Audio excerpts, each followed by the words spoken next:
வணக்கம். இதோ இங்கு வீட்டிற்கும் திருமூவரின் சிறப்புகளை பற்றியும் அவர்கள் வாழ்வில் நடந்தேறிய சிறு சம்பவங்களை பற்றியும் இப்போது காணப்போகிறோம். பகவான் ஸ்ரீ ராமகிருஷ்ணரின் வாழ்வில் ஒரு நிகழ்வு.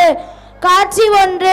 பங்கு பெறுவோர்: பகவான் ஸ்ரீ ராமகிருஷ்ணர், சீடர்கள், சிறுவன் மற்றும் சிறுவனின் தாய். பகவான் ஸ்ரீ ராமகிருஷ்ணர் தன் சீடர்களுக்கு உபதேசம் செய்து கொண்டிருக்கிறார். அனைவரும் புத்தகங்களை எடுத்து படியுங்கள். ஏதாவது சிறு ஐயம் இருந்தால் என்னிடம் கேளுங்கள்.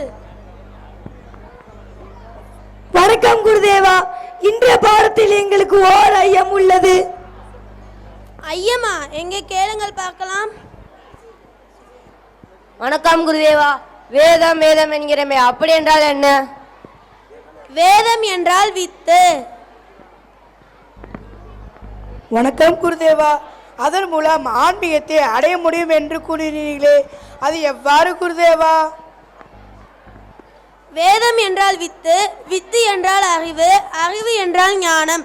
அந்த ஞானத்தின் மூலம் நாம் ஆன்மீகத்தை அடைய முடியும். புரிகிறதா? நன்கு புரிகிறது குருதேவா. சரி, வாயிலில் யாரோ வெகு நேரமாக காத்திருக்கிறார்கள். அவரை உள்ளே அழைத்து வா. சரி குருதேவா. சிறுவனும் சிறுவனின் தாயும் உள்ளே வருகிறார்கள். வணக்கம் அம்மா. என்னிடம் ஏதோ கேட்க வந்திருப்பது போல் தெரிகிறது. நான் உங்களுக்கு எவ்விதத்தில் உதவி செய்ய வேண்டும்? கூறுங்கள் அம்மா. அக்கா மைக் ஆன். ஆம் குருதேவா, இதோ இவன்தான் என் மகன். இவனிடத்தில் ஒரு கெட்ட பழக்கம் உள்ளது. நான் எவ்வளவோ முயன்றும் அதை மாற்ற முடியவில்லை. தாங்கள் தான் அப்பழக்கத்தை மாற்ற உதவ வேண்டும்.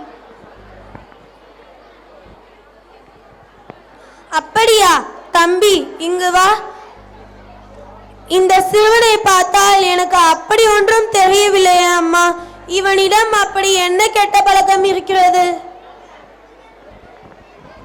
குருதேவா, இவன் நாள்தோறும் அளவுக்கு அதிகமான இனிப்பு பண்டங்களை உண்கிறான்.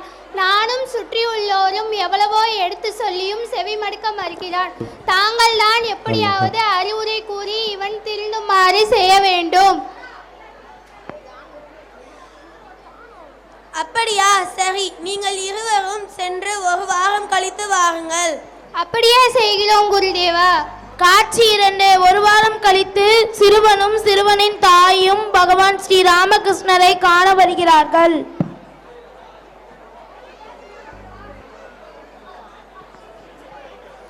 வணக்கம் குருதேவா. வாருங்கள் வாருங்கள் அம்மா. தம்பி, இங்கு வா. தம்பி, இனிப்பு பண்டங்களை அதிகமாக உண்பதால் நம் பற்களிலும் வயிற்றிலும் பூச்சிகள் உருவாகும்.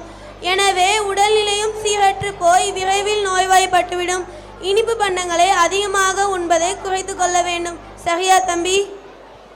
ஆகட்டும் குருதேவா, தாங்கள் கூறியதுபடியே நான் நடந்து கொள்கிறேன் சுவாமி. நல்லது. அம்மா, சிறுவனை கூட்டி செல்லுங்கள். இனி இவன் இனிப்பு பண்டங்களை சாப்பிடுவதை படிப்படியாக குறைத்துக் கொள்வான். மிக்க நன்றி குருதேவா. எனக்கு ஒரு சந்தேகம், கேட்கலாமா? கேளுங்கள் அம்மா. தாங்கள் இதனை நாங்கள் போன வாரம் வந்த போதே கூறியிருக்கலாமே சுவாமி. உங்கள் சந்தேகம் சரிதான். போன வாரம் நீங்கள் வந்திருந்த போது எனக்கே அதிக இனிப்பு சாப்பிடும் பழக்கம் இருந்தது. அப்படி இருக்கும் பொழுது உங்கள் மகனுக்கு நான் எப்படி புத்தி சொல்ல முடியும்? எனவே இந்த ஒரு வார காலத்தில் நான் இனிப்பு சாப்பிடுவதை குறைக்க பழகிக்கொண்டேன். இப்பொழுது தைரியமாக சொல்கிறேன். ஆஹா, அருமை அருமை குருதேவா. இப்பேற்பட்ட தங்களை குருதேவராக கொள்ள என்ன புண்ணியம் செய்தோமோ. நன்றி குருதேவா. சென்று வருகிறோம். காட்சி 3. அன்னை ஸ்ரீ சாரதையின் வாழ்வில் ஒரு நிகழ்வு. பகவான் ஸ்ரீ ராமகிருஷ்ண பரமஹம்சர் தன்னுடைய 24ஆம் வயதில் 6 வயதினை உடைய அன்னை ஸ்ரீ சாரதையை மணந்து கொண்டார். திருமணத்திற்கு பின் பிறந்தகத்தில் வாழ்ந்து வந்தார். இந்த நிலையில் காலங்கள் கடந்தனர். சாரதைக்கு 14 வயதாகியது. அப்போது ஊருக்குள் பகவான் ஸ்ரீ ராமகிருஷ்ணருக்கு பைத்தியம் என்ற செய்தி வெளியிட்டு இதை கேள்வியுற்று மனமுடைந்த சாரதை தன் கணவனை காண ஆவல் கொண்டாள். 1872ஆம் ஆண்டு மார்ச் மாத இறுதியில் கல்கத்தா பயணத்திற்கு நாள் குறிக்கப்பட்டது. இடம் தட்சிணேஸ்வரம் செல்லும் வழி. பங்கு பெறுவோர் காளி அன்னை, சாரதை, சாரதையின் தந்தை. சாரதையும் அவளானது தந்தையும் நடைவழி பயணமாக தட்சிணேஸ்வரம் நோக்கி செல்கின்றார்கள். சாரதைக்கு உடல்நலம் நோய்வாய்ப்பட்டது.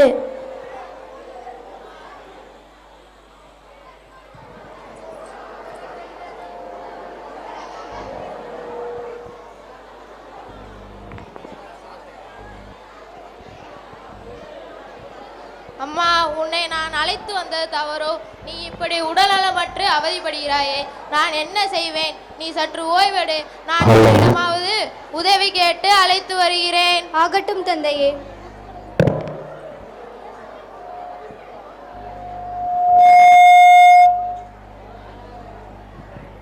குழந்தாய், எழுந்திரு. உனக்கு என்ன ஆயிற்று? நீங்கள் யார்? உங்களை பார்த்தால் யாரென்று தெரியவில்லையே. நான் தட்சிணேஸ்வரத்தில் இருந்து வருகிறேன். உன்னை காணவே இங்கு வந்துள்ளேன். தட்சிணேஸ்வரத்தில் இருந்தா? நான் அங்கு சென்று என் கணவரை காண அவளோடு உள்ளேன். ஆயினும் இப்பிணி என் இச்சைக்கு இடைஞ்சலாக உள்ளது. கவலைப்படாதே, நீ விரைவில் குணமடைந்து தட்சிணேஸ்வரம் சென்று உன் கணவனை காண்பாய். நீங்கள் யார்? இன்னும் கூறவில்லையே தாயே. நான் தட்சிணேஸ்வரத்தில் வீற்றிருப்பவள். உன் கணவனை காத்தருள்வதும் நானே. என்னை காவல் தெய்வம் என்று கூறுவர். காளி அன்னையே, உலகாளும் ஈஸ்வரியே, உன்னை காண்பதற்கரிய என் வாழ்வின் பெரும்பேறு. கருணாகரி, உன் காருண்யத்தை என்னவென்று கூறுவது? என்னை ஆசிர்வதியுங்கள் தாயே. நலமுண்டாகட்டும் மகளே. உன் விருப்பங்கள் அனைத்தும் நிறைவேற வாழ்த்துகிறேன். காட்சி 4. சுவாமி விவேகானந்தரின் வாழ்வில் ஒரு நிகழ்வு. பங்கு பெறுவோர் ஆங்கிலேயர் மற்றும் சுவாமி விவேகானந்தர்.